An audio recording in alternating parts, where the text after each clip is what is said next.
Welcome to the Brilliantly Resilient podcast. What's your train wreck? Everyone has one. The question is, are you going to live there or are you just visiting? Let's check in with Mary Fran and Kristen to learn how to come through not broken, but brilliant. Hey everyone, before we dive into this week's episode, we have a resource that we wanted to tell you about. Transform every week of yours with our Brilliance Bit that will deliver right to your email inbox. Sign up for it at brilliantlyresilient.net and keep living brilliantly resilient. Hey everybody, welcome to another episode of Brilliantly Resilient Live. I'm already smiling here because wait till you hear the name of our guest. You are just, first of all, the reason that she's here is going to make all of us moms smile. I don't want you, Peg, to feel like you have to fix all of my problems, but today you need to fix all of my problems. No pressure. Our guest today is Peg Sadie. Doesn't that make you smile? And we have been smiling since she came into our Zoom room to do this episode today. Peg is going to talk with us about keeping moms out of overwhelm and thriving with all kinds of fun tools, tricks. I swear I won't dominate this with all of my issues with my kids, but I will say they're all back in school. We are recording this in September, and we love September around here. Peg, thanks so much for joining us today. Thanks so much for having me. I'm super excited for our convo today. So let's talk about this statement. This is what I love in Peg's info that she sent over to us. Helping moms stop the overwhelm, create more joy, and be more present in their lives. Tell us, wait, so first of all, kids, no kids, where are you at in the journey? I've got two boys. I've got an almost 16-year-old and one that's about to turn 7 next week. So a big gap in there. Oh boy, are you getting boys at those ages? double-barreled? Good time. I am. Barreled with the shotgun. Oh my God. I know. I laughed that I extended my empty nest by a decade. You know, I waited just long enough that I forgot how hard it was, you know, when I had my second one.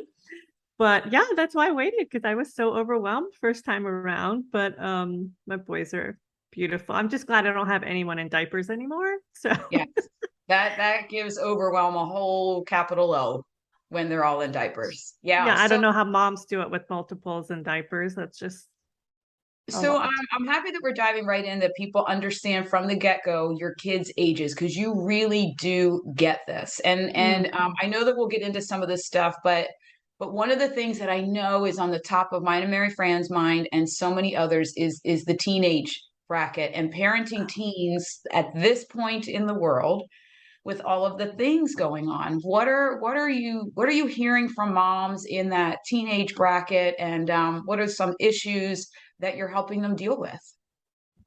I think, I don't have girls, so I can't speak to girls necessarily specifically, but with boys, they don't, especially my teenager, he's like not an open book. He's definitely tight-lipped, and he doesn't share with me what's going on. And I think we worry and we wonder, he's not very smiley, laughy with me, but I know he's like that with his friends. And I think the key with teenagers is I feel like sometimes we feel like we're not connected with them, but this is a natural part of their journey. They tend to, pull away a little bit, like he's always in his room unless he's hungry or he wants money. Like that's basically the two times that I for one or the other.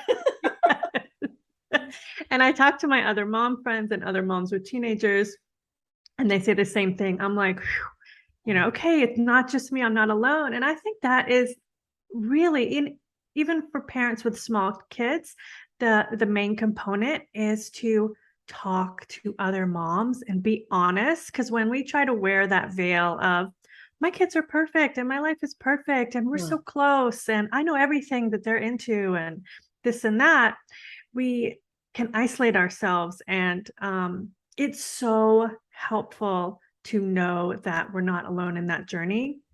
and that other moms are experiencing the same thing.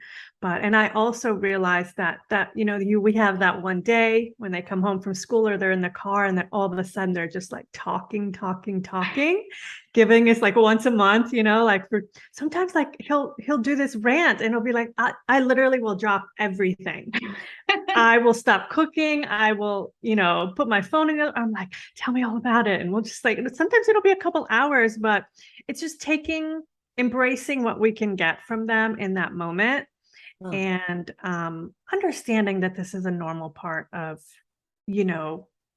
their phase, teenagehood, if you should. I remember when I was in private practice, parents would come bring their teenager to me and be like, fix my kid. Why is my kid sleeping till 2 p.m? Why aren't they listening to me? Why won't they pick up their clothes? I'm like, teachers. First of all, biologically, they become nocturnal. I don't know if you guys know this when they hit their teenage years. Especially the boys. Yeah. So they naturally want to stay up later and sleep in a little later. I don't give him a hard time during the summer. He's walking down the stairs at like 3 p.m. It's about, I'm so into conscious parenting for this reason. It's about picking your battles.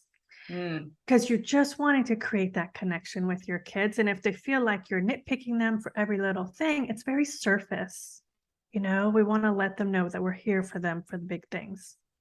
One of the things that's striking me about what you're saying is, and one of the ways that probably moms can really decrease their own overwhelm, is to recognize that there are phases and stages, and as adults, none of them look normal to us because we're like, oh my God, this kid is insane.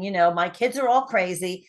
But there are very different physiological stages that kids go through.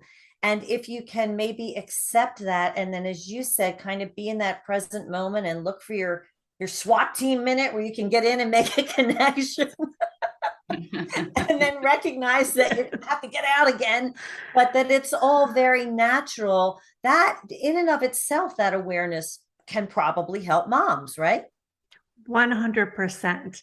And part of that is when you share with other moms and they reflect back to you that they're too experiencing that. And we just laugh, and that helps alleviate that pressure on us as well. So 100%, Mary Fran, I agree with you. And it's funny, my 7-year-old is at the complete opposite end of the spectrum. He doesn't even like to be like one room away from me. He's constantly like, I see you. I can't. So, yeah, basically, can't hear you. I can't see you. And then my teenager wants nothing to do with me unless, he's hungry. That is funny. You do have they're in such different stages. And then it's got to be like, I'm just laughing thinking about it. I can imagine you sitting there like, sitting outside your son's room that he won't come out, like, please talk to me. And then the other one, hi mom, like, pick your poison here, right? And don't get me wrong, I get annoyed with my 7-year-old. I'm like, okay, you're a big boy. You can be by yourself. Go sit down somewhere. Just sit down. Use your iPad. And then you're outside of your teenager's room like Anna from Frozen, knocking on the door. Do you want to build a snowman? That's exactly right. It's so crazy, but it does help me put things in perspective, because I do see the trajectory and my 7-year-old, like what he will, in a handful of years start to be doing. And so it does tend to help me to appreciate that he still wants to cuddle with me and snuggle and get into bed and give me hugs and kisses. Where my teenager, I basically have to like assault him with hugs every morning. I don't, because they won't come to you for it. And that's the one thing I encourage parents with teenagers to do, is that your kids are no longer going to ask for that physical affection, but it is so critical and important that we give that to them regardless. And even if that means forcing it, I mean, unless they have, some kind of, obviously I say, can I give you a hug? Right. If they have like an issue with it. But yeah, I do. I force my hugs on him. And, because I remember being young, remember getting to a certain age and my mom stopped like giving me hugs all the time. And I never forgot that. I'm like, and she would give them to me when I didn't see her for long periods of time. But I remember very vividly there being a shift in the relationship because of that shift in that. And our teenagers still need it. They crave it, they need it, but they will never ask for it. So that is the one thing I would encourage. It also indicates to me that just in what you said in that moment, they're changing so much that they need you to be the constant. Even if that constant on the surface annoys the heck out of them, you still need to be that constant. So, and in fact, maybe that can alleviate some stress and worry from mothers too. You don't necessarily, yes, you have to modify your parenting as you get older and they get older, but those basic things, maybe they need to stay the same. 100% agree. Because, my almost 16-year-old, I mean, he's taller than his dad. He's 6'1". He looks like a man. He sounds like a man.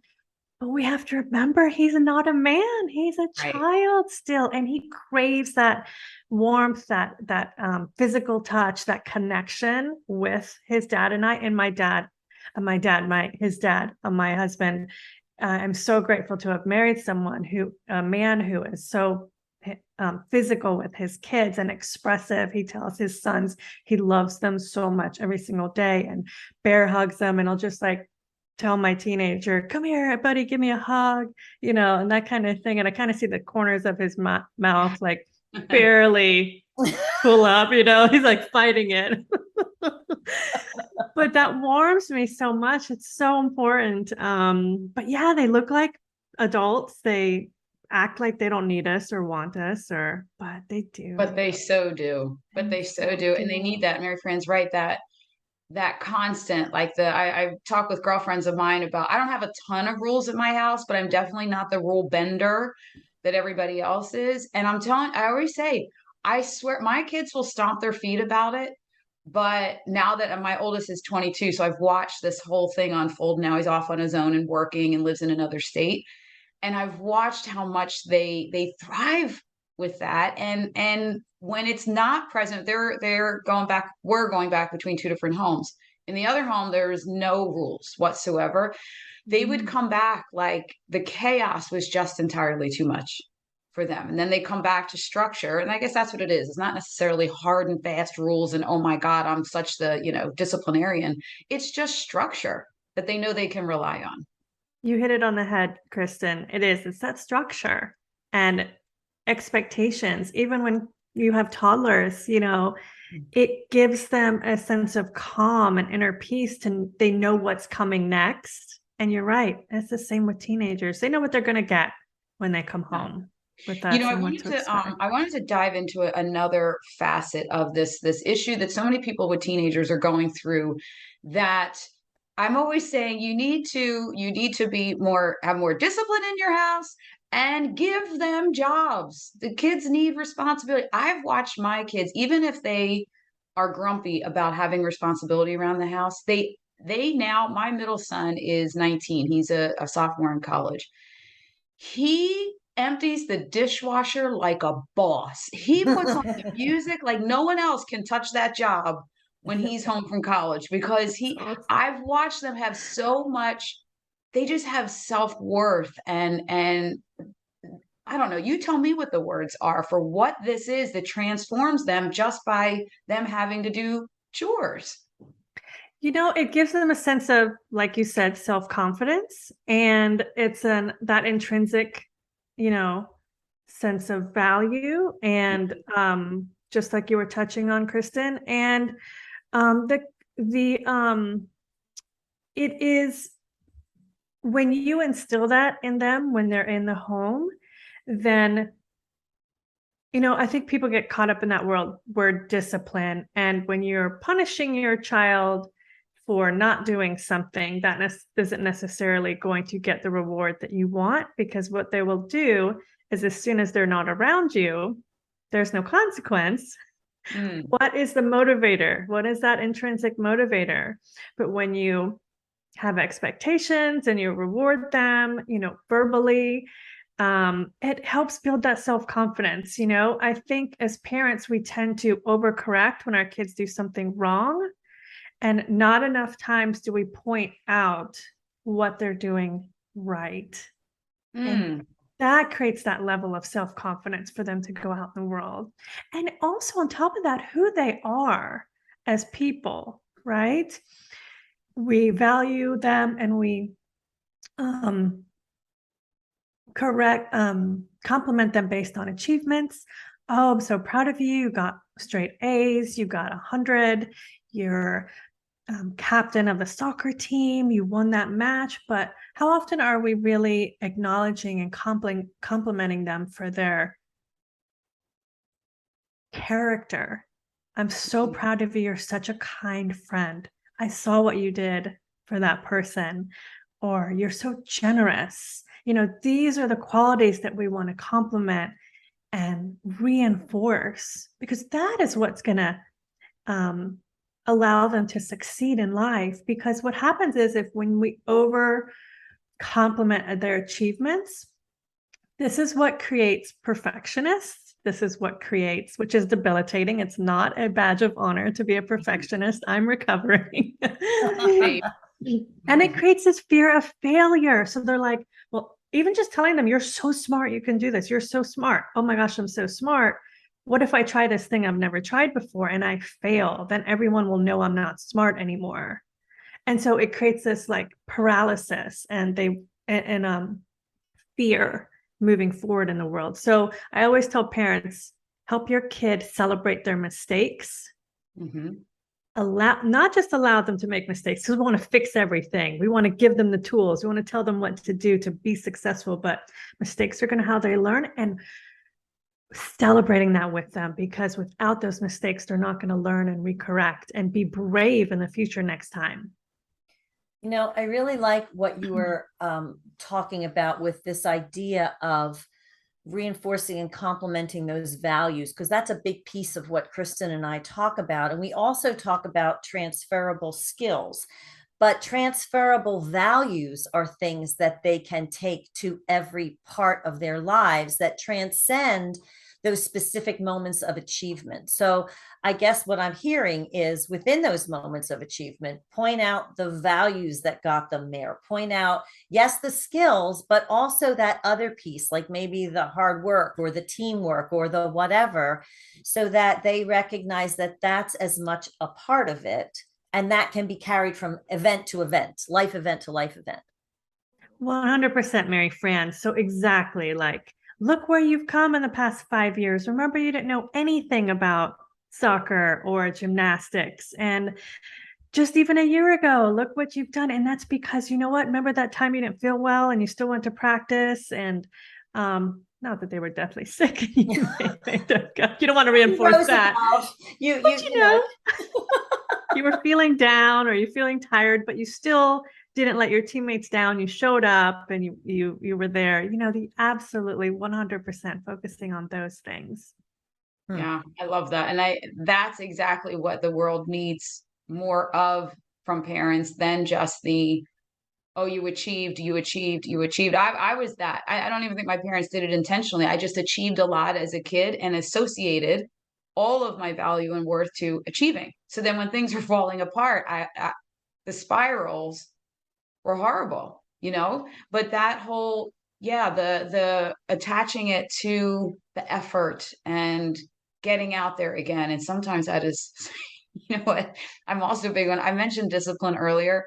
I meant it in terms of, I love natural consequences. I just think that it's the world's way of saying, look, mom, just stop talking for a minute and watch what happens. My daughter and she's about to turn 18. And I am laughing through the summer because I can tell her a gajillion times about the sugar, and she got into diet soda. And I'm like, I just, for the first time ever, didn't do a rant. I just did well, let's watch and see. Oh my God. And then she's coming to her own realization that the more ice cream she eats, the more zit she's getting. And she's asking me to go and get like all of these special formulas for them. And I'm like, I know the formula. Half as much ice cream, it has been hilarious. And the diet soda, and then she feels awful after the diet. The other night, I'm like, and yet you're cracking open another can. Like, I'm just waiting for that to finally run its course. It's just kind of funny to watch. I mean, the natural consequences like that, not like driving your car too fast and get a ticket, but Some of Right. the things are nature's way of saying we have a big sense of humor.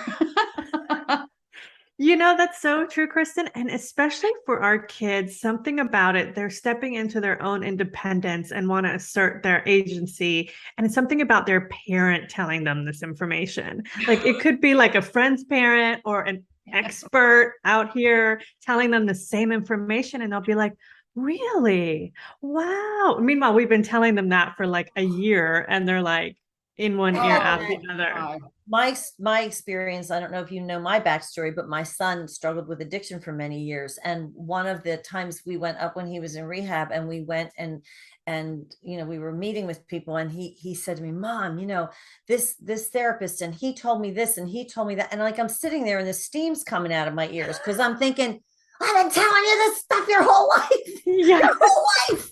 It took this for you to pay attention. But you're absolutely right. It sometimes takes another voice for them to get the message. But I want to do a little bit of a shift here, because all of this stuff that we're talking about is for the benefit of our children and totally necessary. But God, it's a lot of work. So how do you like advise the moms? How do we stay resilient when we are constantly having to think about ways to feed our kids both emotionally and physically and all of those things? What's the resilience piece for the mom? That's such a good question, Mary Fran, because I focus heavily on conscious parenting because I believe that once we kind of release our children from our expectations and focus on really truly what matters is creating that deeper connection with our kids, things kind of open up for us and it becomes a lot lighter and easier with our kids, instead of trying to micromanage everything and control their actions and behaviors. And like Kristen, you were saying, the natural consequences, so beautiful. But yes, we tend to get engulfed in this role and we take care of everyone else and then we forget to take care of ourselves. So then our resilience threshold gets lowered. And what happens is, as you guys will know, when our threshold gets lowered, the things that normally wouldn't bother us, all of a sudden, it's like an explosion when something happens. Your kid forgets something or your child spills something, and it's like it just sets us off because we're operating in this fight or flight, mode. But yes, it is so important to become self-aware and reflect. One of the first things I do when I start working with moms is that we do what I call as a self-care audit and an energy audit. And most people don't realize there's, 6 types of self-care. It's like a pie, cut into 6 pieces, and we address different areas of our life. So say like our relationships and our psychological self-care and our emotional self-care and our physical self-care. It's not just about exercise and nutrition and self-care gets a real bad rap these days. I almost kind of hate that word these days because it's a very fluffy buzzword and it is not about bubble baths. It doesn't matter how many bubble baths you take. If you're functioning on that low vibration, low resilience threshold, that is not a long-term solution. It's not going to do anything for you. You really need to get to the root of the cause. And it's about, identifying what's not working in those areas of your life and what gives you energy, what inspires you, what depletes it. And that could be people, that could be things. So what are those 6 self-care pieces again? I'm really curious to what those areas are, because I do think that has become one of those, Kristen knows how I love the woo-woo words, one of those woo-woo words. Oh, you have to do self-care. Yes, but I know. I hate it. What is it? What does that mean? So what are those 6 pieces again? I know. Yes. And to address that, it's kind of this intangible thing that moms hear about, this elusive self-care that I need to be doing. And what happens is we just get overwhelmed because like, oh my gosh, that's one more thing I have to do today is my self-care. When am I going to find time for that? God, I got to fit self-care in here somewhere. Right. And it's like, what am I even doing? Do I a bubble bath? What? Meditate? I don't have time to meditate. Like on a treadmill with the teeth whiteners on and the hair curling, like all at the same time. Oh my gosh, I kid you not. The other day I saw a video of a mom and and I was telling other moms, like, don't be this mom. She had a newborn in a baby Bjorn. She was on her spin bicycle. She had a breast pump pumping milk inside her bra on the spin cycle. And then she had like a kid's toy. It was like some kind of broom or shovel. And she was pumping the baby Bjorn back and forth as she's spinning on her bike. I'm like, okay, Let's that's not great but let's not do this. Like, we don't need to do this to ourselves. This is Way not self-care. This is stress. that works to get some calories off. But for me, because I've tried stuff like that to do multiple things at once, but the reason I do the workout is to get my head clear. That's what clears my head. So when I was trying to do it like with the kids or with the dogs, and I went backwards. Mhm. Yeah. It had a reverse effect. And I was like ready to kick a tire because it didn't work at all. Yeah, or the baby and me yoga classes and all that. Like, no, I need to get out of the house. I need to focus. Or my kids are not home. Absolutely. It's very hard, but I need to remove myself to be able to focus. So I'm sorry, that was a big long tangent, Mary Fran. I'm coming back to you. So six parts of self-care. Yes, let me see if I could, of course, I'm under the gun. So You said yes, relationship was relationships, emotional, emotion. Okay. psychological, Uh-huh. environmental, Hmm. spiritual, and I think the last one is career. Interesting. And there's some variations. Right. Sometimes people add one or You know two what? here or I there. think when you get something like this, like I said, some of this terminology ends up being very fluid, let's for lack of a better word. But when you get areas like this and you can say, all right, the self-care is I like the piece that you put in with it with the energy that you can say, all right, is what's feeding me, what's draining me, and you can look at these specific areas and figure out where you really need to address yourself. 100%. And for me, like coming from the background that I came from, psychology and doing research-based psychology and learning the science, like I'm very analytical when it comes to feeling better. And I love the woo-woo, like it's fun and can feel good, like we got to listen to that. But when it comes to getting results, I like it. What tangible things can we look at and analyze and how can we move forward from here? So I love doing these kinds of physical audits with moms. It's really important to get things down on paper and to because when's the last time we analyze our life or think about things outside of the immediate stressor that's bothering us, like maybe someone annoys us or we're dealing with a toxic family member or what have you. But do we ever really like sit down and identify them and think about ways to change them? And that's what I do with our moms. And everyone's idea of self-care and plan, it's just like having a business plan, right? You want to do something, you realize what your goal is, and then you reverse engineer. And that's exactly what we do with our resilience building plan is we focus. And every mom's self-care plan is going to look a little different, based on what areas of their life they're lacking and what stage of motherhood they're in. So if someone just has teenagers, their self-care and resilience plan is going to look a lot different than a mom of multiples under 5. Yeah. I'm sitting here having this moment of, I really think that our listeners are probably going to do the same thing. I did not realize that self-care had most of those things in there, but it makes perfect sense, especially the career. Because now that my youngest is going into has started senior year of high school. I started about 2 years ago. I was kind of pushed into it a little faster because of a divorce, but putting my energy into career, I mean, it is like I can't wait to get up in the morning. And of course, I have 857,000 things to do, so I have to get up early in the morning. But and it lights me up, and I know that my kids are benefiting from that tremendously. But 10 years ago, I was lit up by being the number one PTO mom, right? Like it was very different.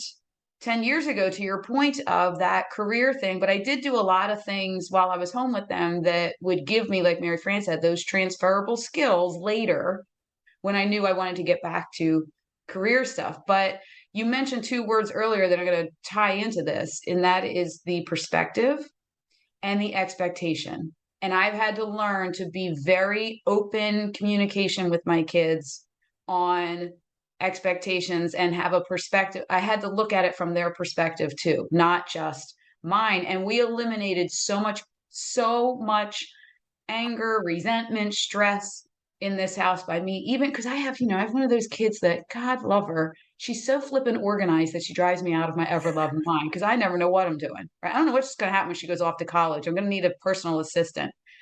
But you can't hit Carissa cold. It's just against her grain to not to have something happen out of the expectation. So when I'm going, okay, guess what? Today we're going to the beach for the day. She's like, whoa, whoa, whoa. Like you have to really, I have to, what's the word? Keep in mind her style and have that, and then talk about expectations and see things from my kids' point of view. That is such a good point, Kristen. And, because that's the thing, you can't parent your kids the same way. They come with their own personality and their own set of needs. Like my oldest is highly sensitive, not in a sensory way, but in an emotional way, just like I am. And we don't like spontaneity. We don't like the unknown. We're also both introverts. I'm an extroverted introvert, but I need to recharge. I like my energy. So that's true in our kids. A big thing, like you were saying, managing expectations, we need to trust that our kids know intrinsically what is best for them. Just like we know what is best for us. And especially when they're younger, it's hard for them to articulate it. They don't have the verbal capacity, right, to share with you. Even my 7-year-old, sometimes he'll try to tell me something that he needs. We have to understand that they know what they need in that moment.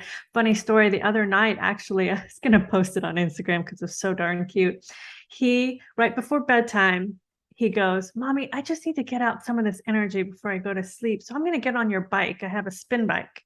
He literally gets on my bike, puts his feet in my little shoes, and he's getting out his energy. I mean, he is very hyperactive. Like he's that boy, like he's bouncing off walls all the time. And I was like, this kid is so emotionally intelligent. And he's always been like this. He learned yoga at school and will come home. I'm going to do some yoga now because I'm a little stressed out. Like he knows when he needs this stuff for himself, but he knew he wouldn't be able to relax. When he was little, he used to thrash around in his crib, like getting his energy out before bed. But now he knows. And I'm like, oh my God, my child knows what he needs. Like I would never in a million years, imagine I don't, last thing I want to do right before I get to bed is exercise, right? Stimulate me. But he knew. So that's a big part of this. And I hate to say we have to start to wind up because I think we could talk to you all day, but a couple of words maybe that we can keep in mind. And I'm going to kind of hand you one to start off. And I think maybe it's trust. 100%. And trust, two components to that, Mary Fran. Thank you for handing that to me. Yes, trusting that our kids know. We obviously, safety-wise, we are more experienced. We know what's best for our kids. So there is that overarching, we need to give them direction, but trust that they know what's best for them. Like my oldest teenager, he is an introvert. He likes to decompress. We can't be going on outing after outing all weekend. Like he's not into that. He's not gonna, he'll get really upset and he can't relax. So trusting that they know what's better for them. And sometimes we're like, okay, you can stay home instead of forcing it. And then also one of the number one things I tell my parents is you have to, outside of the experts, outside of the books, outside of your friends' advice, your parents' advice, your mom's advice, you have to trust your inner knowing and your gut instinct when it comes to your children. And I don't care if it's a doctor telling you something, it's the expert with a million degrees. You know your child better than anyone on this planet. I just got goosebumps saying that, because I feel like we've all had these moments, especially when our children were young, where we didn't trust our gut instinct at one point or another. And whether it was a reflexive looking back immediately after, or years later, we realize, gosh, I really wish I would have trusted my instinct. I was dead on with that. And my goosebumps won't go away, because I think this is one of the most important things parents can take away, is that even if nobody agrees with you, listening to that gut, getting that second opinion, that third opinion, giving them that tough love, what have you. Good advice. Yeah. It's always that we always doubt ourselves. What is that about? We do. We could do 10 episodes on that. I know. You're right. We know ourselves and our kids best. Yes. And even like a school environment, I remember putting my child in a preschool, and it's hard for me to separate from him. And it felt wrong to me and he was only there for like 2 hours, a couple of days a week. And it just felt wrong. And I remember going, and I looked at all the other parents leaving their kids, and I'm like, no one has an issue. I'm the only one. Am I overthinking it? Especially when you're a new parent or it's your first, And I went back and I would look in the classroom, and I just saw something I didn't like a couple times. And I talked to the owner, and I was like, that's it. I just went and got my kid, drove away, paid for the whole month. I didn't care. Yeah. I never went back, because I knew that was, and then I found a beautiful place for him. And, when you just feel it. And this is my 17, almost 16-year-old. We still go back and visit the teacher from the other school that I found. Oh, really? Yes. All these years later. Yeah. Montessori. That was the right move. A friend of mine took her daughter out of high school a couple of years ago because it was just a mess, and she was spiraling, and she took her out and put her on one of those online schools. Yeah. And I tell you, the flack she got from the women in our town, and then a year later, the whole world went to school online. And oh my God, it is still funny to this day. She does this little dance like, I knew. It was so funny. She'll never learn online. We're like, oh, everyone in the world is now. But she knew to get her daughter out of that environment where she was suffering. And her daughter's off at college now, and one of the coolest kids you could ever hang out with. But us moms know. Oh my gosh. We do. Good for her. We really could dive in and solve all of Kristen's problems. But Mary Fran's like, I've been looking at this clock. You got to stop talking. Talk all day. We really could. But let's do this. Since we can't talk all day, let's tell everybody where they can find you so that they can get more of the Peg Sadie wisdom that we got today, which was amazing. Oh, thank you so much, Mary Fran. You're so sweet. I know it went by so fast. I literally could talk to you ladies. You have to have me back. We'll do another topic. Absolutely. So yes, you can find me on my website. It's pegsadie.com. It's PEGSADIE, just how it sounds. And I love to hang out on Instagram. My handle is @peg.sadie. And I'd love to share a free resource with your listeners, if that's awesome. All right. Okay. What you got? It is called the Resilient Mom Starter Kit. It is a free resource. Like I said, it's a 7-day video training. It's micro trainings delivered straight into your inbox, and it's filled with tools for moms ready to create, more calm and intentional lives. It kind of touches, I do like a retreat a few times a year. It's called the Calm Mom Retreat. And this kind of pulls some of my favorite tools and tips from that to kind of get you jump started, feeling better. It even incorporates some conscious parenting in there. So if you're a mom, you're feeling stressed, overwhelmed, a little anxious, you will love this free resource. And I'll share with you a link. And then also you can go to my website /links. So pegsadie.com/links. And then you can get it there. Awesome. Grab it there. Yes.